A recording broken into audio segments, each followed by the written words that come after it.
What you want to make your daughter. एक क्षण थांबा. हा प्रश्न तुमच्यासाठी अनकम्फर्टेबल आहे म्हणूनच महत्त्वाचा आहे.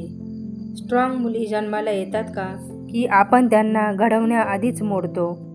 आज जगात कॉन्फिडन्स वर्कशॉप भरपूर आहेत, पण कॉन्फिडंट महिलांची संख्या अजूनही कमी आहे. What is the reason behind this? Think about it. माझी मुलगी स्ट्रॉंग असावी असं प्रत्येक आईवडिलांना वाटतं, पण आपण मुलींशी बोलताना काय वाक्य वापरतो?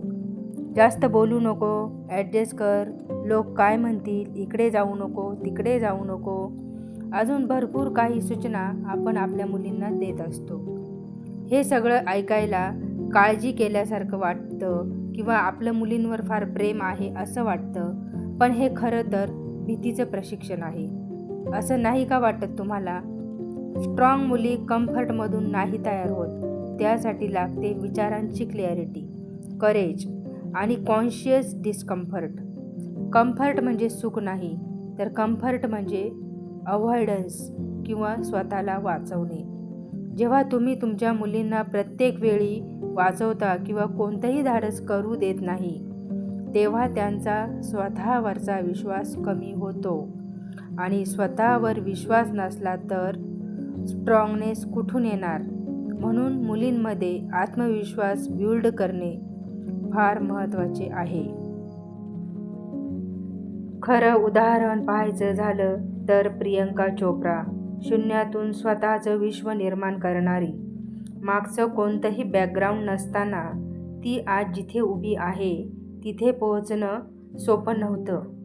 तिला अनेक वेळा नाकारण्यात आलं, रंगामुळे, तिच्या स्पष्ट वक्तेपणामुळे, तिच्या व्यावसायिक दृष्टिकोनामुळे. तिला स्पष्ट सांगण्यात आलं, तू इथे फिट होत नाहीस. पण इथे महत्त्वाचा मुद्दा असा की तिने स्वतःला बदलून फिट होण्याचा प्रयत्न केला नाही, तर स्वतःला स्पष्टपणे स्वीकारलं. कम्फर्ट म्हणजे काय? जिथे तुम्हाला स्वीकारलं जातं. आणि क्लॅरिटी म्हणजे काय? तर जिथे तुम्ही तुमच्या तत्वाशी ठाम राहता, जिथं तुम्ही स्वतःला सोडत नाही. प्रियंकाने कम्फर्ट सोडलं, क्लॅरिटी निवडली, म्हणून तिला आज कोणी टाळू शकत नाही. तिने स्वतःचं स्थान निर्माण केलंय. इथे एक कठोर सत्य आहे की जग मुलींना नाकारू शकत नाही, पण त्या आतून सशक्त, मजबूत आणि ठाम असतील तरच. नाजूकपणा उपयोगाचा नाही. मुलींना नाजूक ठेवू नका, खंबीर बनवा. अशी अनेक उदाहरणे देता येतील. किरण बेदी, त्या जेव्हा पहिल्या IPS अधिकारी झाल्या तेव्हा त्या क्षेत्रात स्वतःचा ठसा उमटवला.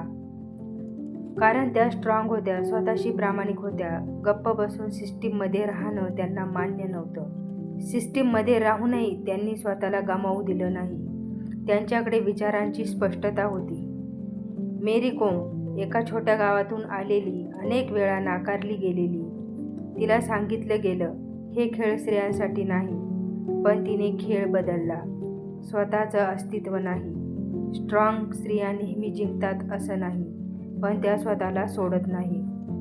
आज हा प्रश्न तुमच्यासाठी. तुम्ही तुमच्या मुलींच्या आयुष्यात कम्फर्ट निवडताय की क्लॅरिटी? तुम्ही गप्प बसता कारण शांतता हवी आहे, कारण भीती वाटते. पण हे ओळखणं म्हणजे पहिला टप्पा आहे धाडसाकडे. तुमच्या मुलींमधले पोटेन्शियल वेळीच ओळखा आणि त्यांना त्यांच्या उज्ज्वल भविष्याकडे वाटचाल करायला प्रवृत्त करा. त्यांच्या डोळ्यापुढे आदर्श असे रोल मॉडेल लहानपणापासूनच ठेवा, जेणेकरून त्यांचा आत्मविश्वास दुणावेल आणि त्या इतिहासाला त्यांची दखल घेण्यास भाग पाडतील. हा व्हिडिओ पाहताना कोणती गोष्ट तुमच्या हृदयाला भिडली नक्की कमेंट करून सांगा.